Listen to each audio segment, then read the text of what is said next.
കാത്തിരുന്ന നിമിഷങ്ങൾ സമാഗതമായിരിക്കുന്നു. ആകാശം കറുത്തിരുണ്ടു. പേടിപ്പെടുത്തുന്ന ആകാശം. ഭയപ്പെടുത്തുന്ന ശബ്ദത്തിൽ മഴ തുടങ്ങി. അന്നുവരെ കണ്ടിട്ടില്ലാത്ത അതിശക്തമായ മഴ. നോക്കുന്നിടത്തെല്ലാം വെള്ളം. ജലവിധാനം ഉയരുകയാണ്. ഈ സമയത്ത് നൂഹ് നബി അലൈഹിസ്സലാം മകൻ കൻആനെ വിളിച്ചു, മോനെ, ഈ കപ്പലിൽ കയറിക്കൊള്ളൂ. നബി പറഞ്ഞു, വേണ്ട, ഞാൻ കയറില്ല. കൻആൻ നിഷേധിച്ചു. മോനെ, ഇത് പ്രളയമാണ്, കപ്പലിൽ കയറിയവർക്ക് മാത്രമാണ് രക്ഷ. ഇല്ല, ഞാൻ കയറില്ല. വെള്ളപ്പൊക്കം എനിക്ക് പ്രശ്നമല്ല. ഞാനാ വലിയ മലയിൽ കയറി രക്ഷപ്പെടും. മോനെ, ഒരു മലയും ബാക്കിയാവില്ല. നൂഹ് നബി അലൈഹിസ്സലാം ആ ജനതയോട് പറഞ്ഞു, ഞാൻ അദൃശ്യകാര്യങ്ങൾ അറിയുമെന്ന് നിങ്ങളോട് പറയുന്നില്ല. അല്ലാഹു അറിയിച്ചു തരുന്ന കാര്യങ്ങൾ ഞാൻ അറിയുന്നു. നിങ്ങൾക്കറിയാത്ത പലതും എന്നെ അവൻ അറിയിക്കും. ഞാനൊരു മനുഷ്യനാണ്, മലക്കല്ല. ഞാനൊരു മലക്കാണെന്ന് ഞാൻ പറയില്ല. എന്നെ പിൻപറ്റിയവർ നിങ്ങളുടെ ദൃഷ്ടിയിൽ വളരെ നിലവാരം കുറഞ്ഞവരാണ്. അവരുടെ ഹൃദയത്തിലാണ് ഭയഭക്തി. അതാർക്കും അറിയാൻ കഴിയില്ല. അതാണ് തഖ്വ. തഖ്വയുള്ളവരെ അല്ലാഹു പദവികൾ നൽകി അനുഗ്രഹിക്കും. അവരുടെ മനസ്സറിയുന്നവൻ അല്ലാഹു മാത്രം. സത്യവിശ്വാസം കൈക്കൊണ്ടവരെ ഞാൻ അവഗണിക്കുകയോ? എങ്കിൽ ഞാൻ അക്രമികളിൽ പെട്ടുപോകും. ഇല്ല, ഞാനവരെ കൈവിടിയില്ല. തന്റെ ജനത ബഹുദൈവ വിശ്വാസവുമായി മുൻപോട്ടുപോയി. അത് കണ്ടപ്പോൾ ദുഃഖം തോന്നി. നൂഹ് നബി അലൈഹിസ്സലാം അവരെ വീണ്ടും ഉപദേശിച്ചു. ഇത് കേട്ടപ്പോൾ അവരുടെ നേതാക്കൾ രംഗത്തിറങ്ങി. സാധാരണക്കാരായ ജനങ്ങൾ അവരുടെ ചുറ്റും കൂടി. ജനസമൂഹത്തോട് നേതാക്കൾ പ്രസംഗിച്ചതിങ്ങനെ, ഈ മനുഷ്യനെന്ത് പറ്റിപ്പോയി നോക്കൂ. അയാൾ നിങ്ങളെപ്പോലെ ഒരു മനുഷ്യൻ മാത്രം. നിങ്ങളെക്കാൾ കൂടുതലായി ഇയാൾക്കൊരു യോഗ്യതയുമില്ല. യോഗ്യതയുണ്ടെന്ന് അയാൾ നടിക്കുകയാണ്. അല്ലാഹു നമ്മിലേക്ക് ഒരു ദൂതനെ അയക്കാൻ ഉദ്ദേശിച്ചിരുന്നെങ്കിൽ ഒരു മലക്കിനെ തന്നെ അയക്കുമായിരുന്നു. ഇയാളെപ്പോലെ ഒരാളെയാണോ ദൂതനായി അയക്കേണ്ടത്? ഇതുപോലൊരു സംഭവം ഇതിനു മുമ്പ് നാം കേട്ടിട്ടുമില്ല. ഇയാൾക്ക് ഭ്രാന്ത് പിടിപെട്ടെന്നാണ് തോന്നുന്നത്. ഇയാളുടെ രോഗം കൂടുന്നുണ്ടോയെന്ന് നമുക്ക് കാത്തിരുന്നു കാണാം. നേരത്തെ വ്യാജനെന്ന് വിളിച്ചു, ഇപ്പോൾ ഭ്രാന്തനെന്ന് വിളിച്ചു. പരിഹാസവും വെല്ലുവിളിയുമെല്ലാം നിറഞ്ഞ വാക്കുകൾ. ആരും നൂഹിന്റെ പ്രസംഗം കേൾക്കരുത്. ജനങ്ങളെ ബുദ്ധിപരമായി തടയുക. അതാണ് അടുത്ത പരിപാടി. നൂഹ് നബി അലൈഹിസ്സലാം സംസാരിക്കാൻ തുടങ്ങിയാൽ ആളുകൾ പിരിഞ്ഞുപോകും. കേട്ടുപോവരുത്, കേട്ടാൽ ചിന്തിക്കും. അത് വേണ്ട. നിഷേധികൾ, നേതാക്കൾ സാധാരണ ജനങ്ങളെ നൂഹ് നബി അലൈഹിസ്സലാമിനെതിരെ ഇളക്കിവിടുകയാണ്. ഇങ്ങനെയൊരു നബി വരുമെന്ന് നമ്മുടെ പൂർവികരിൽ നിന്ന് നാം കേട്ടിട്ടില്ല. ഇത് വിചിത്രമായ പുതിയ വാദം തന്നെ. ഇവന് ഭ്രാന്ത് പിടിച്ചിരിക്കുന്നു. സ്വബോധമുള്ള ഒരാൾ ഇങ്ങനെയൊന്നും പറയില്ല. നമുക്ക് കുറച്ചു കാലം കാത്തിരിക്കാം. കുറിച്ചു കഴിയുമ്പോൾ അസുഖം മാറിയേക്കും. അങ്ങനെ നമുക്ക് പ്രതീക്ഷിക്കാം. ജനങ്ങളെ നൂഹ് നബി അലൈഹിസ്സലാമിൽ നിന്നകറ്റാനുള്ള അടവുകളാണിതെല്ലാം. ഭ്രാന്ത് പിടിച്ചവന്റെ സംസാരം ആരെങ്കിലും ശ്രദ്ധിക്കുമോ? നൂഹ് നബി അലൈഹിസ്സലാം വളരെ മഹത്തായ കാര്യങ്ങൾ ജനങ്ങളോട് സംസാരിക്കുന്നു. ജനം ചിരിച്ചു തള്ളിക്കളയുന്നു. വകതിരിവില്ലാത്തവന്റെ അർത്ഥമില്ലാത്ത വർത്തമാനമെന്ന നിലയിൽ തള്ളുന്നു. എന്തൊരവസ്ഥയാണിത്! നിസ്സഹായനായി തീർന്ന നൂഹ് നബി അലൈഹിസ്സലാം അല്ലാഹുവിനോട് സഹായം തേടുന്നു. സമൂഹത്തിലെ ധനികന്മാരും സ്വാധീനമുള്ളവരും നേതാക്കളും ഒറ്റക്കെട്ടായി നിന്ന് ഒരു മനുഷ്യനെ ആക്രമിക്കുന്നു, ഒറ്റപ്പെടുത്തുന്നു. സാമൂഹിക ദ്രോഹിയായും നിന്ദ്യനായും മുദ്രകുത്തുന്നു. ഭ്രാന്തനാണെന്ന് വിളിക്കുന്നു. ജനങ്ങൾ ഈ വർഗത്തിന്റെ വാക്കുകൾ വിശ്വസിക്കുന്നു. ഈ അവസ്ഥയിലെത്തിയപ്പോൾ നൂഹ് നബി അലൈഹിസ്സലാം ചെയ്തത് പ്രാർത്ഥനയാണ്. സാഹചര്യം എത്ര പ്രതികൂലമായാലും ദൗത്യത്തിൽ നിന്ന് പിന്തിരിയാൻ പറ്റില്ല. മുമ്പോട്ട് തന്നെ പോവണം. നൂഹ് നബി അലൈഹിസ്സലാം ദൃഢമനസ്സുള്ള പ്രവാചകനാണ്. ദൗത്യവുമായി ദൃഢമായി മുമ്പോട്ട് നീങ്ങി. അല്ലാഹുവിലേക്ക് ക്ഷണിച്ചു. ബിംബങ്ങളെ തള്ളിപ്പറഞ്ഞു. പൂർവാധികം ശക്തിയോടെ. അതോടെ എതിർപ്പിനും ശക്തി കൂടി. കണ്ടിടത്തു വെച്ചു കല്ലെറിഞ്ഞു. ദേഹോപദ്രവം ചെയ്തു. മർദ്ദിച്ചവശനാക്കി. നൂഹ് നബി അലൈഹിസ്സലാം പ്രാർത്ഥിച്ചു, എന്റെ റബ്ബേ, ഈ നിഷേധികൾക്കെതിരെ എന്നെ സഹായിക്കണമേ.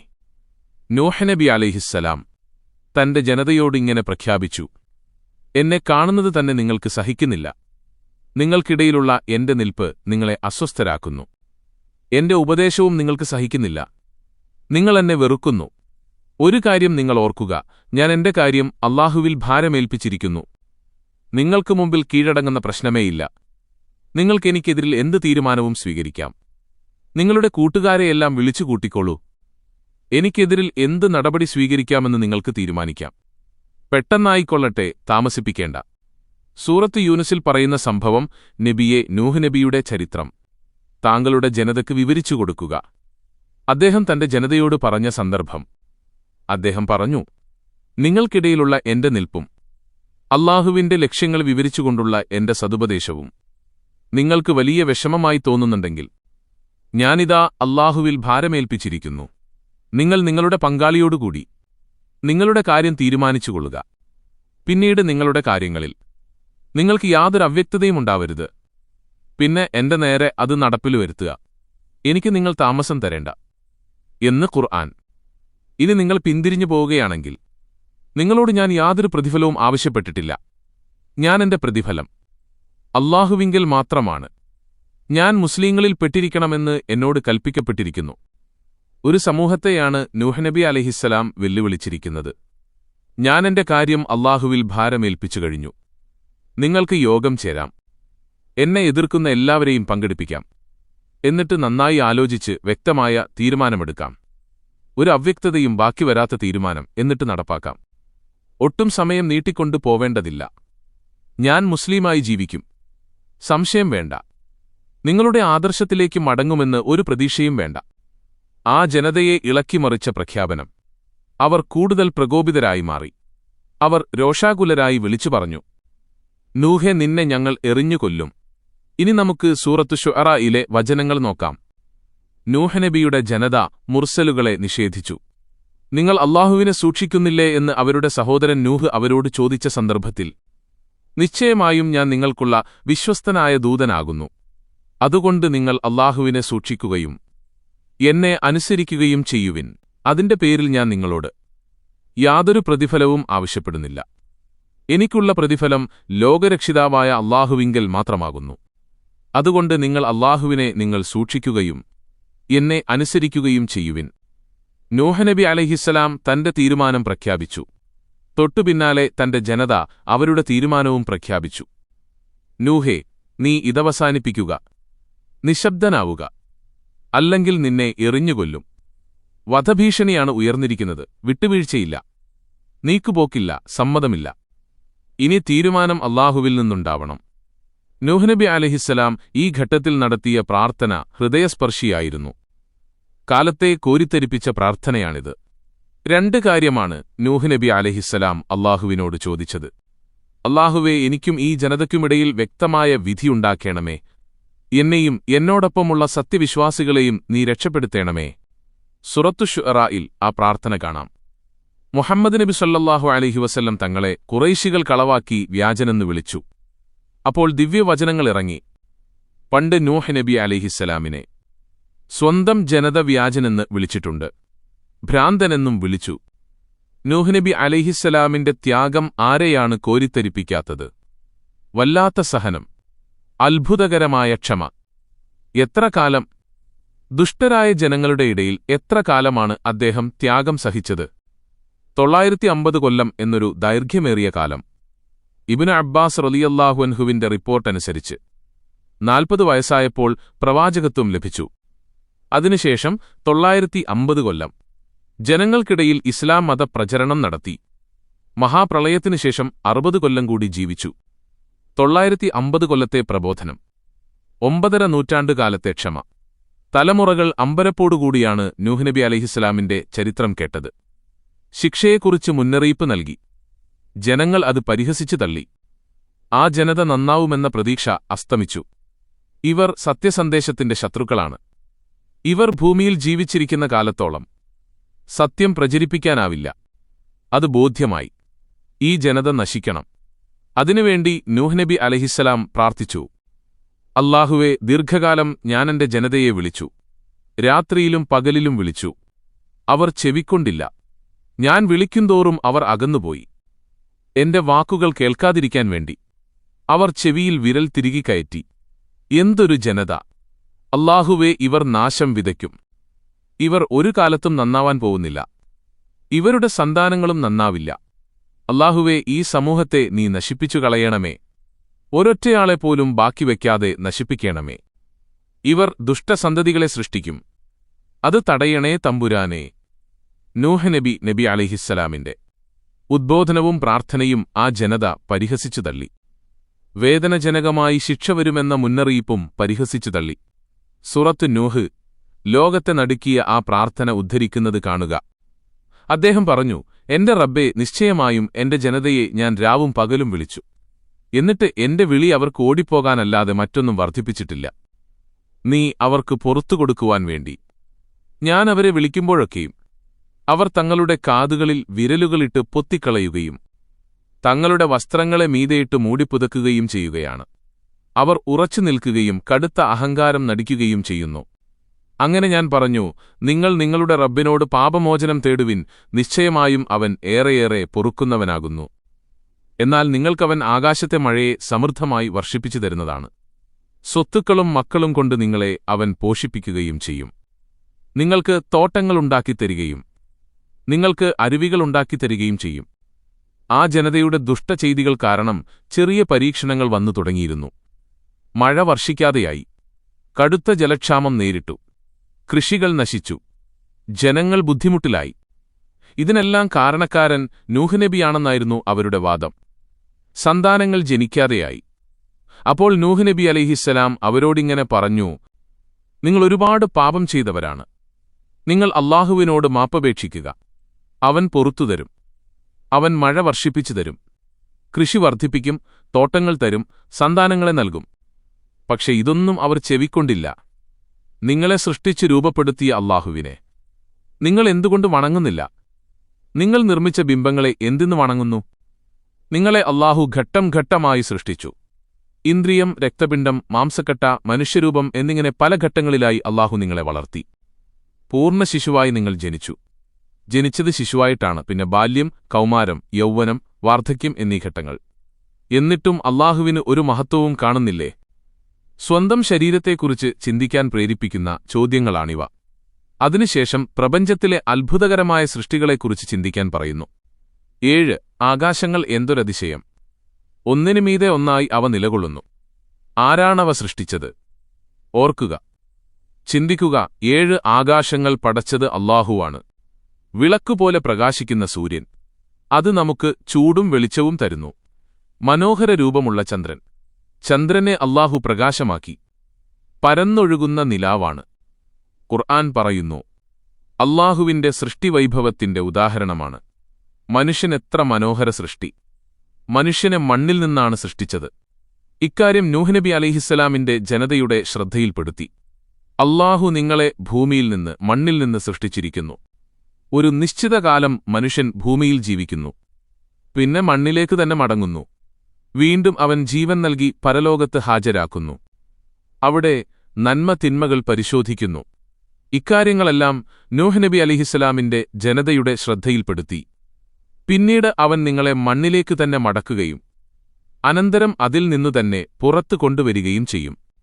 അല്ലാഹു ഭൂമിയെ നിങ്ങൾക്കൊരു വിരിപ്പാക്കി തന്നിരിക്കുന്നു, അതിലെ വിശാലമായ മാർഗ്ഗങ്ങളിൽ പ്രവേശിക്കുവാൻ. സ്വന്തം ശരീരത്തെക്കുറിച്ചു പറഞ്ഞു. ആകാശത്തെക്കുറിച്ചു പറഞ്ഞു.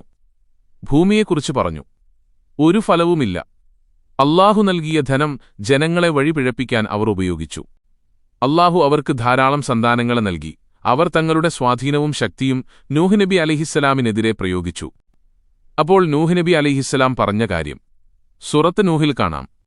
നൂഹ് പറഞ്ഞു, എന്റെ റബ്ബേ, നിശ്ചയമായും അവർ എന്റെ കൽപ്പന ലംഘിക്കുകയും ധനവും സന്താനങ്ങളും നിമിത്തം നഷ്ടം മാത്രം വർദ്ധിപ്പിച്ച ചില ആളുകളെ പിൻപറ്റുകയും ചെയ്തു.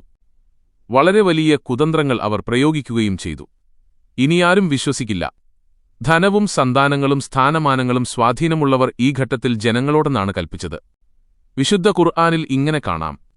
അവർ പറഞ്ഞു, നിങ്ങളുടെ ദൈവങ്ങളെ നിങ്ങൾ കൈവിടരുത്. വദ്, സുവാഹ്, യഗൂത്ത്, യഊഖ്, നസ്ർ എന്നിവയെ കൈവിടരുത്. തന്റെ ജനതയുടെ കാര്യത്തിൽ ഏറ്റവും നിരാശനായിക്കൊണ്ട് നൂഹ് നബി അലൈഹിസ്സലാം പ്രാർത്ഥിച്ചു, റബ്ബേ, അവർ പിഴച്ചുപോയി, വളരെയേറെ അവർ പിഴപ്പിക്കുകയും ചെയ്തു. അവർ വഴികേടിലാണ്, നന്നാവുമെന്ന യാതൊരു പ്രതീക്ഷയുമില്ല. അവരുടെ സഞ്ചാരം വഴികേടിലൂടെയാണ്. വിശുദ്ധ ഖുർആൻ നൂഹ് നബി അലൈഹിസ്സലാമിന്റെ വാക്കുകൾ ഉദ്ധരിക്കുന്നു. നിശ്ചയമായും അവർ വളരെയേറെ ആളുകളെ പിഴപ്പിച്ചു കളഞ്ഞിരിക്കുന്നു. അക്രമികൾക്ക് വഴികേടല്ലാതെ നീ വർദ്ധിപ്പിക്കരുതേ. ഇത്രയും കടുത്ത പരീക്ഷണങ്ങളിലൂടെയാണ് 950 കൊല്ലങ്ങൾ കടന്നുപോയത്. ജനങ്ങൾക്ക് പശ്ചാത്തപിച്ചു മടങ്ങാൻ എത്രയെത്ര അവസരങ്ങൾ നൽകപ്പെട്ടു. അവർ അതൊന്നും ഉപയോഗപ്പെടുത്തിയില്ല. അവരുടെ ചിന്ത നേർവഴിക്ക് വന്നതേയില്ല. സാധാരണക്കാരെ അവർ തടഞ്ഞു നിർത്തി. പിഴച്ച മാർഗത്തിലേക്ക് അവരെ തിരിച്ചുവിട്ടു. സാധാരണക്കാർക്കും അല്ലാഹു ബുദ്ധി നൽകിയിട്ടുണ്ട്, ചിന്താശക്തി നൽകിയിട്ടുണ്ട്. അവരും നൂഹ് നബി അലൈഹിസ്സലാമിന്റെ വാക്കുകൾ കേട്ടിട്ടുണ്ട്. അവരും നേർവഴിയിൽ വന്നില്ല. സംഘടിത ശക്തിയോട് ചേർന്നു നിൽക്കാനായിരുന്നു അവർക്കും താൽപര്യം. പശ്ചാത്താപത്തിന്റെ വാതിലടയുകയാണ്. കൊടും പരീക്ഷണം വരാറായി. നൂഹ് നബി അലൈഹിസ്സലാമിന്റെ ഉപദേശങ്ങളെല്ലാം ആ ജനത തള്ളിക്കളഞ്ഞു. എന്നിട്ടും ഉപദേശം തുടർന്നുകൊണ്ടിരുന്നു. ഒടുവിൽ ജനങ്ങളുടെ നേതാക്കൾ ഇങ്ങനെ പറഞ്ഞു: നൂഹേ, നീ ഞങ്ങളോട് തർക്കിക്കാൻ തുടങ്ങിയിട്ട് കാലമെത്രയായി? നീ പറയുന്നതൊന്നും ഞങ്ങൾ സ്വീകരിക്കില്ല. നിന്റെ വാക്കുകളിൽ ഞങ്ങൾക്ക് വിശ്വാസമില്ല. ശിക്ഷ വരുമെന്ന് നീ പറയാൻ തുടങ്ങിയിട്ട് വളരെ കാലമായി. ഇതുവരെ ശിക്ഷ വന്നില്ല. ഇനിയെന്നാണത് വരിക? നീ അതൊന്ന് വേഗത്തിൽ കൊണ്ടുവരൂ. ആളുകൾ അങ്ങനെ പറയാനും ചിരിക്കാനും തുടങ്ങി. കത്തിപ്പടരുന്ന പരിഹാസം. ധിക്കാരം എല്ലാ പരിധിയും വിട്ടിരിക്കുന്നു. ക്ഷമിക്കുകയല്ലാതെ എന്തു ചെയ്യും? ക്ഷമയോടെ നൽകിയ മറുപടി ഖുർആനിൽ കാണാം. അദ്ദേഹം പറഞ്ഞു, അല്ലാഹു മാത്രമാണ് അത് കൊണ്ടുവരിക. അവൻ ഉദ്ദേശിച്ചാൽ നിങ്ങൾ അവനെ അശക്തനാക്കുന്നവരുമല്ല. അല്ലാഹു ഉദ്ദേശിക്കുമ്പോൾ ശിക്ഷ വരും. അതിനെ തടുക്കാൻ നിങ്ങൾക്കാവില്ല. അവന്റെ ശക്തി ജയിക്കും. അവനെ ജയിക്കാൻ നിങ്ങൾക്കാവില്ല. ആ വാക്കുകൾ അവർ പരിഹസിച്ചു തള്ളി. നൂഹ് നബി അലൈഹിസ്സലാം ഇന്റെ വാക്കുകൾ ഇപ്രകാരമായിരുന്നു: നിങ്ങൾക്ക് ഉപദേശം നൽകാൻ ഞാൻ ഉപദേശിച്ചാൽ നിങ്ങൾക്ക് ഉപകരിക്കുകയില്ല. നിങ്ങളെ വഴിപിഴവിലാക്കാൻ അല്ലാഹു ഉദ്ദേശിച്ചിരിക്കുകയാണെങ്കിൽ അവൻ നിങ്ങളുടെ റബ്ബാകുന്നു. അവനിലേക്ക് തന്നെ നിങ്ങൾ മടക്കപ്പെടുകയും ചെയ്യും. എത്ര മനോവേദനയോടെയാണിത് പറഞ്ഞത്! അല്ലാഹുവാണ് നിങ്ങളുടെ റബ്ബ്. അവനിലേക്ക് നിങ്ങൾ മടക്കപ്പെടും. ഇതാണല്ലോ പറഞ്ഞത്. ആ വസ്തുതയും അവർ പരിഹസിച്ചു തള്ളി. നൂഹ് നബി അലൈഹിസ്സലാം തുടരുന്നു: ഞാൻ കെട്ടിച്ചമച്ചുണ്ടാക്കി പറയുകയാണെന്നാണോ നിങ്ങൾ ധരിക്കുന്നത്? കെട്ടിച്ചമച്ചാൽ ആ കുറ്റം എന്റേതാണ്. ഞാൻ കെട്ടിച്ചമച്ചിട്ടില്ല. പറഞ്ഞതെല്ലാം പരമസത്യമാണ്. നിങ്ങൾ കുറ്റം ചെയ്തുകൊണ്ടിരിക്കുന്നു. അതിൽ നിന്ന് ഞാൻ ഒഴിവാണ്. നിങ്ങളുടെ കൂട്ടത്തിൽ എനിക്കൊരു ബാധ്യതയുണ്ട്. അതിന്റെ ശിക്ഷ നിങ്ങൾ തന്നെ അനുഭവിക്കുക. ഒടുവിൽ നൂഹ് നബി അലൈഹിസ്സലാമിന് ദിവ്യസന്ദേശം വന്നു. വിശ്വസിച്ചവർ വിശ്വസിച്ചു. ഇനിയാരും വിശ്വസിക്കാൻ പോകുന്നില്ല. അതുകൊണ്ട് അവർ ചെയ്യുന്ന കുറ്റങ്ങളെക്കുറിച്ചോർത്ത് സങ്കടപ്പെടേണ്ടതില്ല. നൂഹ് നബി അലൈഹിസ്സലാമിന് അല്ലാഹുവിന്റെ പക്കൽ നിന്ന് കൽപ്പന വന്നു: നീ കപ്പൽ നിർമ്മിക്കുക. നാം നിർദ്ദേശിക്കുന്നതനുസരിച്ചു. ഓരോ ഘട്ടത്തിലും നിനക്ക് ദിവ്യസന്ദേശം കിട്ടിക്കൊണ്ടിരിക്കും. ഇതിന്റെ മുമ്പ് ഭൂമിയിൽ കപ്പൽ നിർമ്മിച്ചിട്ടില്ല. ആരും കപ്പൽ കണ്ടിട്ടില്ല. അതുകൊണ്ട് എല്ലാ നിർദ്ദേശവും അല്ലാഹു നൽകിക്കൊണ്ടിരുന്നു. ഖുർആൻ പറയുന്നു, നമ്മുടെ ദൃഷ്ടിയിലായും നമ്മുടെ വഹിയനുസരിച്ചും നീ കപ്പൽ നിർമ്മിക്കുക. അക്രമം കാണിച്ചവരുടെ കാര്യത്തിൽ നീ എന്നോട് ഒന്നും തന്നെ പറയരുത്. തീർച്ചയായും അവർ മുക്കി നശിപ്പിക്കപ്പെടുന്നവരാകുന്നു. കപ്പലിന്റെ നിർമ്മാണം തുടങ്ങി ആളുകൾ അത് കണ്ടു. അതും പരിഹാസത്തിന് കാരണമായി. പൊട്ടിച്ചിരിക്കളും കമന്റടിയും തുടങ്ങി. അതെന്താണ്? എന്താണതിന്റെ ആകൃതി? ആർക്കും അതൊന്നും അറിയില്ല. അല്ലാഹുവിന്റെ നിർദ്ദേശമനുസരിച്ച് പണി തുടങ്ങി. ആ ജനതയ്ക്ക് പരിഹസിക്കാൻ കിട്ടിയ സന്ദർഭം. കപ്പൽ നിർമ്മാണം നടക്കുന്ന സ്ഥലത്ത് ഓരോ സംഘങ്ങൾ വരും. പരിഹസിക്കും, ആർത്തു ചിരിക്കും. ഒരു ഭ്രാന്തൻ പണിയായിട്ടാണവർ അതിനെ കണ്ടത്. പരിഹാസം അസഹ്യമായപ്പോൾ നൂഹ് നബി അലൈഹിസ്സലാം പറഞ്ഞു: നിങ്ങൾ പരിഹസിച്ചുകൊള്ളൂ. ഒരു ദിവസം വരും, അന്ന് ഞങ്ങൾ നിങ്ങളെയും പരിഹസിക്കും. അത് മറ്റൊരു തമാശയായിട്ടാണവർക്ക് തോന്നിയത്. അവർ പൊട്ടിച്ചിരിച്ചു. പിന്നെയും പിന്നെയും ചിരിച്ചു. കടുത്ത പരിഹാസപദങ്ങളാണവർ ഉപയോഗിച്ചിരുന്നത്. ഇതുവരെ പ്രവാചകനായിരുന്നു. ഇപ്പോൾ ആ പണി നിർത്തി ആശാരിപ്പണി തുടങ്ങിയിരിക്കുകയാണ്. അങ്ങനെ മനസ്സ് വേദനിപ്പിക്കുന്ന ചില പ്രയോഗങ്ങൾ നടത്തി. കേട്ടു സഹിച്ചു. ഇടയ്ക്ക് മറുപടിയും നൽകി. ഈ പരിഹാസമൊക്കെ നിൽക്കും. ശിക്ഷ വരും. അത് തടയാൻ ഒരു ധിക്കാരിക്കും കഴിയില്ല. ധിക്കാരത്തിന്റെ ആധിപത്യം തീരാറായി. നൂഹ് നബി അലൈഹിസ്സലാം അതറിഞ്ഞിട്ടുണ്ട്. നൂഹ് നബി അലൈഹിസ്സലാമിന്റെ വാക്കുകൾ ഖുർആനിൽ എടുത്തു പറയുന്നു. എന്നാൽ വഴിയെ അറിയാം ആർക്കാണ് അപമാനകരമായ ശിക്ഷ വരികയെന്നും ആരുടെ മേലാണ് അത് ഇറങ്ങി നിലനിൽക്കുകയെന്നും. അപമാനകരമായ ശിക്ഷ ഇറങ്ങാൻ പോകുന്നു. ആരുടെ മേലാണ് അതിറങ്ങുക, എവിടെയൊക്കെയാണ് നിലനിൽക്കുക, ഇവയെല്ലാം വൈകാതെ അറിയാം. ഇതൊന്നും പക്ഷെ അവരുടെ കൽബ് തുറപ്പിച്ചില്ല. കപ്പൽ നിർമ്മിക്കാൻ ധാരാളം പലകകൾ വേണം. വൻവൃക്ഷം മുറിച്ച് പലകകളുണ്ടാക്കി. അവ ബന്ധിപ്പിക്കാൻ വലിയ ആണികളുണ്ടാക്കി. കപ്പൽ നിർമ്മാണത്തിനു വേണ്ടി കൂടുതലായി ഉപയോഗിച്ചത് പലകകളും ആണികളുമായിരുന്നു. കപ്പലിന്റെ നിർമ്മാണത്തെക്കുറിച്ച് ഒരു റിപ്പോർട്ടില് ഇങ്ങനെ കാണുന്നു: ജിബ്രീൽ അലൈഹിസ്സലാം സൈത്തൂൻ മരത്തിന്റെ തൈയുമായി നൂഹ് നബി അലൈഹിസ്സലാമിനെ സമീപിച്ചു. തൈ നൽകി ഇങ്ങനെ പറഞ്ഞു: ഇതിനെ നട്ടുവളർത്തുക. ആ തൈ നല്ല രീതിയിൽ നട്ടുവളർത്തി. വൻവൃക്ഷമായി. 40 വർഷങ്ങൾ കടന്നുപോയി. വൃക്ഷത്തിന് 40 വർഷം പഴക്കമുണ്ട്. അപ്പോൾ അത് മുറിച്ച് കപ്പലുണ്ടാക്കുവാൻ കൽപ്പന വന്നു. നൂഹ് നബി അലൈഹിസ്സലാം വൃക്ഷം മുറിച്ച് പലകകളുണ്ടാക്കി, ആണിയുണ്ടാക്കി. കപ്പൽ നിർമ്മാണത്തിനാവശ്യമായ സാമഗ്രികളെല്ലാം ശേഖരിച്ചു. പൗരപ്രമുഖരും സിൽബന്ധികളും വരാൻ തുടങ്ങി, പരിഹസിച്ചു, ചിരിക്കാൻ തുടങ്ങി. ഇയാൾ ഇത്രയും കാലം നബിയാണെന്ന് പറഞ്ഞു. പ്രസംഗിച്ചു നടന്നു. ഇപ്പോൾ പ്രസംഗം നിർത്തി ആശാരിപ്പണി തുടങ്ങി. ശരിക്കും ഒരു ഭ്രാന്തൻ തന്നെ. വലിയ കപ്പൽ നിർമ്മിച്ചു. 3 തട്ടുള്ള കപ്പൽ. ആദ്യത്തെ തട്ടിൽ മനുഷ്യർക്കാവശ്യമായ ആഹാരസാധനങ്ങളും ഉപകരണങ്ങളും ശേഖരിച്ചുവെച്ചു. ഒരു കൊല്ലത്തേക്ക് വേണ്ട ആഹാരസാധനങ്ങൾ വെച്ചു. 3-ാം തട്ടിലാണ് മൃഗങ്ങളെ ശേഖരിച്ചത്. എല്ലാതരം ജീവികളിൽ നിന്നും ഓരോ ഇണകളെ ശേഖരിച്ചു. കപ്പലിന്റെ മേൽക്കൂര മരത്തടികൊണ്ടായിരുന്നു. വെളിച്ചം കിട്ടാൻ കിളിവാതിലുകൾ. നൂഹ് നബി അലൈഹിസ്സലാമിന്റെ കൈവശം 2 രത്നങ്ങളുണ്ടായിരുന്നു. സമയം കണക്കാക്കാൻ ഇവ സഹായിച്ചു. ഇവ നോക്കി സമയം മനസ്സിലാക്കി നിസ്കാരം നിർവഹിച്ചിരുന്നു. കപ്പലിന്റെ പണി 10-50 മാസം തുടർന്നു. ജുമുഅ ദിവസം കപ്പൽ പൂർത്തിയായി. അല്ലാഹുവിന്റെ കൽപ്പനപ്രകാരമെല്ലാം സജ്ജമാക്കിക്കഴിഞ്ഞു. കപ്പൽ കരയിൽ തന്നെ.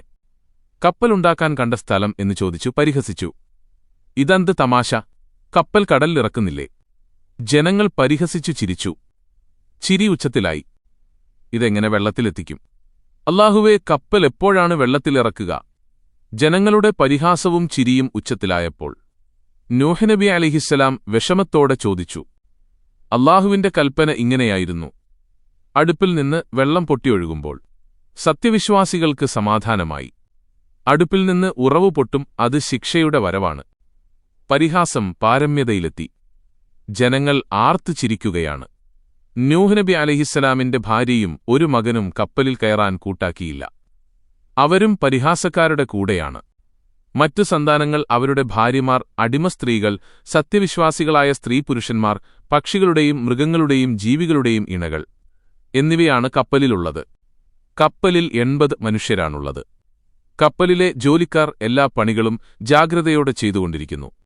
ഒരുക്കങ്ങളെല്ലാം പൂർത്തിയായി. കുറച്ച് റൊട്ടികൾ കൂടി ചുട്ടെടുക്കാനുണ്ട്. നൂഹ് നബി അലൈഹിസ്സലാമിന്റെ മകൾ ചുട്ടുകൊണ്ടിരിക്കുന്നു. പെട്ടെന്ന് ജോലി തീർക്കണം. ശിക്ഷയിറങ്ങാൻ സമയമായെന്ന് തോന്നൽ. മനസ്സിൽ നിറഞ്ഞു നിൽക്കുന്ന ഒരുതരം ഉത്കണ്ഠ. അടുപ്പിൽ തീ ആളിക്കെത്തുന്നുണ്ട്. എന്തൊരു ചൂട്! റൊട്ടി വേഗം വേഗം ചുട്ടെടുക്കുന്നു. പെട്ടെന്നാണ് സംഭവിച്ചത്. ഞെട്ടിപ്പോയി അടുപ്പിൽ നിന്ന് വെള്ളം പൊട്ടിപ്പുറപ്പെടുന്നു. സാധാരണ ഉറവ പോലെയല്ല, കുത്തിയൊലിച്ചു വരുന്നു. റൊട്ടി ചുട്ടുകൊണ്ടിരുന്നവർ കൈയിലൊതുങ്ങുന്ന സാധനങ്ങളുമായി കപ്പലിലേക്ക് കുതിച്ചു. കാത്തിരുന്ന നിമിഷങ്ങൾ സമാഗതമായിരിക്കുന്നു. ആകാശം കറുത്തിരുണ്ടു. പേടിപ്പെടുത്തുന്ന ആകാശം. ഭയപ്പെടുത്തുന്ന ശബ്ദത്തിൽ മഴ തുടങ്ങി. അന്നുവരെ കണ്ടിട്ടില്ലാത്ത അതിശക്തമായ മഴ. നോക്കുന്നിടത്തെല്ലാം വെള്ളം. ജലവിധാനം ഉയരുകയാണ്. ഈ സമയത്ത് നൂഹ് നബി അലൈഹിസ്സലാം മകൻ കൻആനെ വിളിച്ചു. മോനെ, ഈ കപ്പലിൽ കയറിക്കൊള്ളൂ. നബി പറഞ്ഞു. വേണ്ട, ഞാൻ കയറില്ല. കൻആൻ നിഷേധിച്ചു. മോനെ, ഇത് പ്രളയമാണ്. കപ്പലിൽ കയറിയവർക്ക് മാത്രമാണ് രക്ഷ. ഇല്ല, ഞാൻ കയറില്ല. വെള്ളപ്പൊക്കം എനിക്ക് പ്രശ്നമല്ല. ഞാൻ ആ വലിയ മലയിൽ കയറി രക്ഷപ്പെടും. മോനെ, ഒരു മലയും ബാക്കിയാവില്ല. എവിടെയും രക്ഷയില്ല. എല്ലാ മലകളും വെള്ളത്തിലായിത്തീരും. വെള്ളം ഇളകി മറിഞ്ഞുവരുന്നു. അത് പിതാവിന്റെയും മകന്റെയും ഇടയിൽ മറ സൃഷ്ടിച്ചു. അവരെ കാണാതെയായി. വെള്ളം കൻആനെ വലിച്ചുകൊണ്ടുപോയി. ഭൂമിയിൽ നിന്ന് പൊട്ടിയൊഴുകുന്ന വെള്ളത്തിന്റെ ശക്തി കൂടി. മഴ കൂടുതൽ ശക്തിയോടെ പെയ്തിറങ്ങാൻ തുടങ്ങി. 2 തരം വെള്ളം. അവ പരസ്പരം കൊണ്ടു ഒന്നിച്ചു ചേർന്നു. സംഹാരതാണ്ഡവം തുടങ്ങി. എല്ലാം തള്ളിതകർത്തുവൻ തിരമാലകൾ ആഞ്ഞടിക്കുന്നു. വൻമരങ്ങൾ കടപുഴകി വീണു. ധനികരുടെ വലിയ വീടുകൾ നിലംപൊത്തി. ധിക്കാരികൾ വെള്ളത്തിൽ മുങ്ങി. ആരോഗ്യമുള്ളവർ നീന്തിക്കൊണ്ടിരുന്നു. കര കാണാത്ത വെള്ളം. ഒരു നീന്തൽക്കാരനും രക്ഷയില്ല. അമ്പരചുംബികളെന്ന് വിശേഷിപ്പിക്കപ്പെട്ട വൻമലകൾ ഇപ്പോൾ വെള്ളത്തിനടിയിലാണ്. ജലവിധാനത്തിൽ ഒരേയൊരു കപ്പൽ. അതിന്റെ ചലനത്തെക്കുറിച്ച് അല്ലാഹു പറയുന്നു, നമ്മുടെ സംരക്ഷണത്തിൽ അത് സഞ്ചരിക്കുന്നു. നിഷേധിക്കപ്പെട്ട ആൾക്കുള്ള ഒരു പ്രതികാര നടപടിയായിരുന്നു അത്.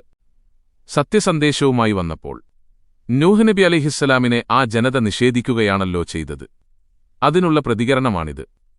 തന്റെ ദൂതനെ നിഷേധിച്ചവരോട് അല്ലാഹു പ്രതികാരം ചെയ്യുന്നു.